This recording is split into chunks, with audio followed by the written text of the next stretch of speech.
नमस्कार, जय श्री कृष्ण। विद्यार्थिनी एवं विद्यार्थीगण, आज हम इकाई नंबर 8 मुस्कान के मोती से आगे बढ़ेंगे। मुस्कान के मोती एक ऐसे चुटकुले, एक ऐसा साहित्य प्रकार जिसमें हम जीवन के सारे दुखों को, सारी चिंताओं को भूलकर अ, एक ऐसे वाक्यों को या फिर ऐसी काव्य पंक्तियों के टुकड़ों को हम पढ़ते हैं। काव्य पंक्ति तो मैं नहीं कहूँगी, लेकिन ऐसे चुटकुले को हम पढ़ते हैं कि जिसमें हास्य की जो है बौछार निकल आती है। बच्चों, आज के समय में हास्य यानी कि हंसना जीवन के लिए बहुत कठिन बन गया है। जो रोज़मर्रा की हमारी ज़िंदगी है, काम का बोझ, बराबर? एक तरीके से जीवन सीधी तरीके से चलना, समय के अनुसार चलना, तो जीवन की जो खुशियाँ हैं, बराबर? वो सारी खुशियाँ हमें नहीं मिल रही है। किसी कारणवश हम तनाव में रह रहे हैं। वो तनाव को दूर करने के लिए हम टेलीविज़न देखते हैं, जिसमें हम स्पेशली सब टीवी देखते हैं, जिसमें हास्य के लिए जो सारे प्रोग्राम्स आते हैं, उन्हें देखकर हम हँसी प्राप्त करते हैं। बच्चों, ये हँसी तो खाली ऊपरी तौर पर है, हमारे जीवन का सच्चा हास्य है। हम अपने परिवार के साथ अपना जीवन सही तरीके से बिताएँ, सादगी से बिताएँ, ज़्यादा से ज़्यादा समय अपने परिवार को दें और उन्हीं के साथ रहते हुए हमारा स्वास्थ्य बहुत ही तंदुरुस्त रहेगा, बराबर? ये सारे प्रोग्राम्स देखकर केवल हमें बाहरी तौर पर खुशी प्राप्त होती है, लेकिन जो अंदरूनी खुशी खुशी मिलनी चाहिए, वो सारी खुशियाँ हमें अपने परिवारजनों के साथ रहते हुए, जीवन यापन करते हुए ही हमें मिल सकती हैं। आज के समय में आप देखिएगा जो भी ज़्यादातर जीवन में जिनको टेंशन है, जिनको बीमारियां हैं, उन्हें कहा जाता है कि ज़्यादा से ज़्यादा समय आप अपने परिवार के साथ रहो, बराबर? सुबह चलने के लिए जाओ, लाफिंग क्लास में जाओ, बराबर? ज़्यादा से ज़्यादा बाहर जहाँ प्राकृतिक स्थल है, बराबर, वहाँ घूमने के लिए जाओ, अपना मन स्वस्थ रखो, तनाव से दूर रहो, बराबर? तो ये सारी बातें अगर हमें अपने जीवन में से निकालनी है, तो हंसना वो हमारे जीवन के लिए बहुत ही ज़रूरी है। तो प्रस्तुत इकाई का नाम है मुस्कान के मोती। तो आगे बढ़ते हैं। हास्य मनुष्य को जीवन शक्ति प्रदान करता है, उसे दीर्घायु बनाता है। हंसी क्रोध चिंता और शोभ को भगा हंसी जो है वह क्रोध चिंता और शोभ को भगा देती है। साथ ही वह सुख और स्वास्थ्य की चाबी है। हमारे चारों ओर भी हास्य की विपुल सामग्री उपलब्ध है। आवश्यकता सिर्फ इस बात की है कि हम उसको पहचानना सीखे। मुस्कान के मोती के रूप में यहाँ ऐसे ही कुछ चुटकुले दिए गए हैं, बराबर। तो पहला चुटकुला है, चिंटू, तुमने राजू को चाटा, क्यों मारा? पिंटू, 15 दिन पहले उसने मुझे हिपोपोटेमस कहा था। चिंटू, तो फिर 15 दिनों के बाद आज ही क्यों मारा? पिंटू, मैंने कल ही सर्कस में हिपोपोटेमस देखा था, बराबर। चिंटू और पिंटू की बातचीत द्वारा बताया गया कि हिपोपोटेमस जो है वह पहले उसे कहा गया, बराबर, लेकिन बाद में उसे देखा कि हिपोपोटेमस का आकार कैसा है, वो कैसा दिखता है। ओके, तो इस कारणवश जो है उसने उसे चाटा मारा। पति, अब मैं भुलक्कड़ नहीं रहूंगा, मुझे सब याद रहेगा। पत्नी, वह कैसे? पति, देख, मैं एक नई किताब खरीद लाया हूँ जिसका नाम है याद रखने के 1000 तरीके। पत्नी, हाय राम, यह किताब तो आप 10वीं बार ले आए। बराबर, पति पत्नी में नोकझोंक हो रही है। पति जो कहता है अब मैं भुलक्कड़ नहीं रहूंगा, मुझे सब कुछ याद रहेगा। पत्नी कहती कि वो कैसे बन सकता है? तो पति ने कहा, देख, मैं एक नई किताब लेकर आया हूँ जिसका नाम है याद रखने के 1000 तरीके। पत्नी अब कहती है, भाई आप भूल ही गए, उसे यह जो बुक है, यह जो पुस्तक है, वह आप 10वीं बार यहाँ ले आए। भिखारी, 1 रुपया दे दो साहब। भरत, कल आना। भिखारी, कल आने के चक्कर में इस मोहल्ले में मेरे लाखों रुपए फंसे हैं। बराबर, भिखारी जो कहता है 1 रुपया मांग रहा है दरवाजे पर खड़ा रहकर, बराबर, 1 रुपया दे दो साहब, लेकिन भरत कह रहे कि भाई जाओ तुम कल आना। ऐसे करके इग्नोर करते हुए कि भाई कल आना दरवाजे पर जो भिखारी वो शायद चला जाए, बराबर, लेकिन भिखारी जो है वह भी बहुत चतुर है। वह कह रहे कि भाई तुम ऐसे ही हर रोज़ मुझे कहते हो कल आना, इस चक्कर में तो मेरे लाखों रुपए तुम्हारे पास उधार रह गए हैं, है ना? मानो कि वो अपने आप का जो भिखारीपन है वो सामने वाले इंसान पर जता रहा है। शिक्षक, रमेश, 50 में से कितने कम करने से 5 बचेंगे? रमेश ने कहा, गुरुजी, शून्य निकाल दीजिए, बराबर। हाँ, देखिए उसने अपनी बुद्धिशीलता के बल पर 50 के आंकड़े में से ही 5 निकाल लिए, मतलब, बराबर, 50 के आंकड़े में से कितने कम करने से 5 बचेंगे, उसने ये प्रश्न पूछा, बराबर, किसने? शिक्षक ने।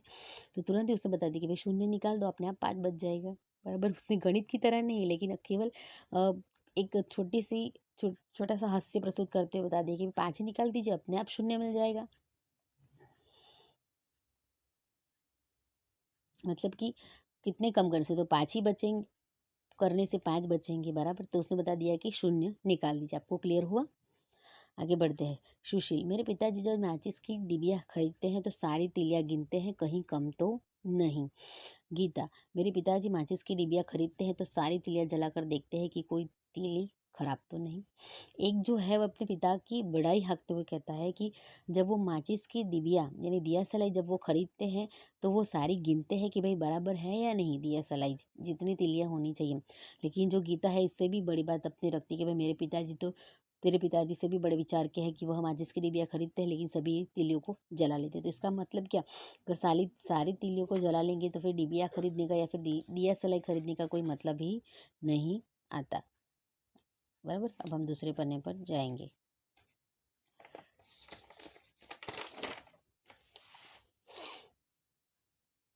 सुरेश, यह टायर कैसे पंचर हो गया? महेश, एक कांच की बोतल पर चढ़ गया था। सुरेश, क्या तुम्हें बोतल नहीं दिखाई दी? महेश, क्या बताओ यार, वह तो उस आदमी की जेब में थी जो मेरी कार के नीचे आ गया। बराबर। कि जो बोतल अगर सामने दिखाई देती तो भाई क्यों उस पर गाड़ी चलाता, है ना। वह तो उस आदमी की जेब में थी जिस कारणवश ऐसा हुआ। यहाँ चित्र के द्वारा हास्य प्रस्तुत किया गया है। आपके जूते बाहर निकाली बताया गया है। तो बराबर, तो ये जो इंसान है यह मंदिर में गया है तो जूतों को मंदिर के बाहर उसने लंबा होकर कर दिया और अपने हाथों को मंदिर के पास। बिल्कुल उल्टा मतलब, जूते को बाहर निकालने यानी जूते ही बाहर निकालना, तो भाई साहब ने खाली जूते बाहर दिखाए हैं। बराबर। दूसरा है, रावण का चित्र पेश किया गया है। डॉक्टर साहब, मेरे सिर में दर्द है पर पता नहीं चल रहा है कि किस सिर में दर्द है, आप ही कुछ इलाज कीजिए। डॉक्टर भी बिल्कुल आश्चर्यचकित है कि यह इंसान दशानंद रावण है। उसके सिर में दर्द हो रहा है, वह डॉक्टर से पूछ रहा है कि पता नहीं कोई सर में दर्द हो रहा है तो आप पहचानो ज़रा कौन से सर में दर्द हो रहा है। इसलिए डॉक्टर भी चकित है कि इस इंसान का, इस मरीज़ का इलाज मैं कैसे करूँ। बराबर। दूसरा है, हाथी पर शीर्षासन करते मनुष्य को आपने इस चित्र में देखा। अब हाथी की बारी, हाथी मनुष्य के सिर पर शीर्षासन करना चाहता है। आप हाथी की इच्छा पूर्ण कीजिए और बनाइए ऐसा ही एक चित्र। जरूरत लगे तो इस हाथी को उल्टा कर आप देख सकते हैं। बराबर। हाथी को उल्टा कीजिए, हाथी कैसा दिखेगा? बराबर, दिखेगा इस तरीके का चित्र बनेगा, है ना। चित्र के द्वारा यहाँ हास्य प्रस्तुत किया गया है। अब इकाई जो यहाँ एक्सप्लेन हो गई। अभ्यास पर आगे बढ़ते हैं। पहले जो दो प्रश्न है वो हमें करने की ज़रूरत नहीं है। प्रश्न तीसरा जो बिल्कुल सामान्य नॉलेज पर है कि उदाहरण के अनुसार एक शब्द रखकर चुटकुला हमें बनाना है। शिक्षक तो हेतल मिठाई नहीं खाती, इसमें हेतल क्या है? बराबर। तो छात्र ने बताया कि वो मिठाई नहीं खा रही इसलिए मूर्ख है। वो अपने हिसाब से जवाब दे रहा है, इसका कोई प्रॉपर जवाब नहीं आता। आप जैसे सोचते हो सोच के अनुसार आपके पास जो जवाब मिलता है आप लिख सकते हो। माँ, बेटा घर में कुत्ता कैसे आ गया? बेटे ने कहा कि चल कर आया। बराबर। हालांकि वो पूछ रहे कि कुत्ता किस प्रकार से आया, यानी कि तू देख रहा था फिर भी वो घर में कैसे घुस गया। तो उसने उल्टा जवाब दिया कि भाई वो आया लेकिन वो चल कर आया। दुकानदार, आप कब से खड़े खड़े चीज़ों को देख रहे हैं, आपको क्या चाहिए? ग्राहक ने कहा मौका। बराबर। कि आप कब से देख रहे थे, आपको क्या चाहिए, यानी कि वो मौका ढूंढ रहे हैं कि कब इन सारी चीज़ों को उठाकर या फिर पकड़कर भागकर ले जाए। न्यायाधीश, बैंक का दरवाजा तोड़ने का कारण बताओ। चोर ने बताया कि ताला। बराबर। बैंक को क्यों तूने तोड़ा? तो उसने कहा कि ताला तोड़ना था। बैंक का दरवाजा तोड़ने का कारण बताओ। तो उसने बताया कि मुझे ताला चाहिए था, ताला तोड़कर मुझे अंदर जाना था इसलिए मैंने उसे तोड़ा। बराबर।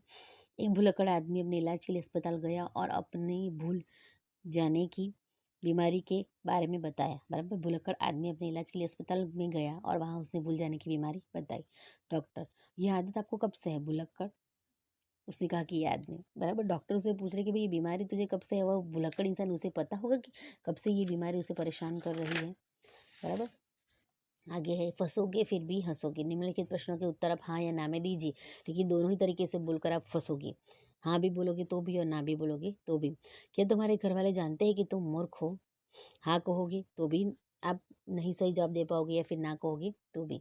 क्या तुम अकेले ही पागल हो? हाँ या फिर ना। बराबर। दोनों ही, ना हाँ और ना हाँ, ना किसी में जवाब नहीं दे सकते।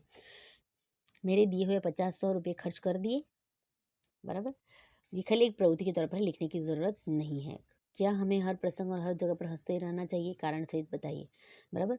ये सारी चीज़ें है टीचर क्लासरूम में आपको चर्चा करेंगे, प्रश्न के तहत जरा याद करवाइएगा टीचर को। स्वाध्याय, आपके जीवन में कई प्रसंग ऐसे भी घटे होंगे जब किसी गंभीर या सरल बात पर आप या आप से जुड़े अन्य कोई कुछ बोले होंगे और हंसी का माहौल बन गया होगा। यही तो है चुटकुला। ऐसी बातें याद कीजिए और चुटकुले के रूप में लिखिए। आपके जीवन में कोई ऐसा प्रसंग घटा होगा जिसके तहत आप घर में बहुत हंसे हो। शायद आपका भाई कुर्सी पर से गिर गया हो। शायद पहले सॉरी घर में केले के ऊपर से आपका पैर फिसल गया हो। कोई कारणवश कोई चीज़ आप लेने के लिए गए हो, टकरा गए हो। बराबर। कोई भी ऐसी चीज़ आपको याद हो तो आप छोटा-सा प्रसंग यहाँ अपने शब्दों में लिखिएगा, बराबर। भाषा की खूबी, अनेकार्थी शब्द, बराबर उनके विभिन्न अर्थ।